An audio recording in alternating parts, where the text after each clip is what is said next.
Hello, I'm Dr. George Best of Best Health and Wellness in San Antonio, Texas. And this video is some basic exercises you can do to alleviate sciatica and sciatica-like pain that's actually being created by a condition called piriformis syndrome. To begin with, I'm going to start with a very basic but very safe and effective treatment that you can do on your own at home for treating sciatica due to a disc herniation or due to a disc bulge, where it's actually pushing into the nerve. And this first exercise is part of what's known as McKenzie method.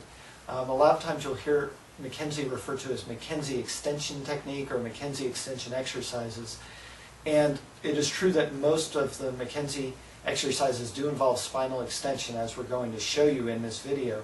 Although there are a few situations where you would use different positions other than spinal extension, even spinal flexion, to do McKenzie. But let me go ahead and show you the basic approach to treating disc-related sciatica. And you probably don't have a chiropractic table at home, but if you have any flat, firm surface, you can do this on a bed too, but it's usually better to have a firm surface. So if you don't have something firm to lie on, the floor is really actually better than doing it on most beds, unless you have a really firm mattress. So let me go ahead and show you the basic position first. When you get into position, what you're going to do is first gently ease yourself up and prop yourself up on your elbows, just like this. And you can maintain this position for up to a couple of minutes at a time. You can actually go longer than that without causing any problems, but if you go longer than that, there's a tendency sometimes for the back muscles to start to get really tight. So I recommend staying in this position for maybe a minute or two, and then either lying flat again or getting up and moving around. With McKenzie technique, the true method of using it is to actually try to find different positions that help produce what's called centralization of the symptoms. So let's say that my left leg here is where I'm having sciatica, and it's going all the way down my leg to my foot. In centralization, what we look for is for the symptoms to leave the areas furthest from the spine, even if things get maybe more painful closer to the spine. So what I'm looking for, if I have sciatica in my left leg going all the way to my foot, when I get into this position, and it may take a moment or two for things to settle because the change in position can be painful. But once you've been in this position for maybe 30 seconds or so, you'll begin to notice whether it makes any change in the sciatica.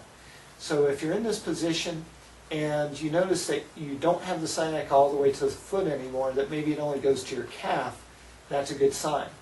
And if you do repeated sessions of this, or if you stay in it for a little bit longer and you notice that the pain's no longer in the calf, now it's actually up into the thigh area, that's good. That's centralization of symptoms, and that's what we want to see from this type of exercise. Now, you can take this position a step further if you're comfortable doing it. And what you do to do that is you do kind of like you're getting ready to do a push-up, but instead of raising your whole body, you just raise your upper body and produce that curve in the low back. And it's a little harder to maintain this position for a longer period of time because you have to use your arms. And you can even straighten your arms all the way out if you want to accentuate the curve even more. Again, you're looking for centralization of the symptoms, so if the symptoms are leaving the areas down in the leg, even if it may get a little bit more painful in the low back at first, that's a good sign and that's what you want to do. So that's the basic aspect of this exercise.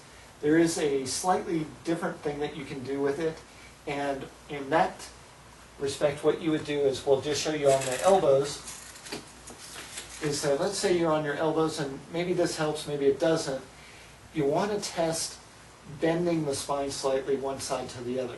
So what you can do is you can shift yourself over, and it's kind of hard to see in this position, but I'm bending my spine sideways slightly, and notice if that changes the pain in the leg and causes centralization of the symptoms. And if it gets better, then that's a good position. If things are leaving the leg and leaving the areas furthest from the spine, that's what you want to do. If not, and especially if it gets worse, you want to get out of that position and try bending to the other side. You just kind of walk over on your elbows, and Then again, stay in that position for about 30 seconds and notice what happens. Hopefully you'll find one position, whether it's bent to one side or the other, or just straight ahead, that causes the pain to leave the leg, and over time and repetition will eventually work its way out of the leg and even work its way out of the back as the disc starts to heal. Basically what this position is doing is it's squeezing the disc away from the nerves, and as you do this with repeated times, what happens is that the disc starts to stay more stable and it stays off of the nerves. So this is something that, like I said, 1 to 2 minutes at a time, but repeat it frequently throughout the day, especially while you're having the most pain, and it should ease things up quite a bit. So that's the basic McKenzie exercise for sciatica. And now let's talk a little bit more about a condition called piriformis syndrome. So let me change positions here a little bit, and I'll be right back with you in a little different setting.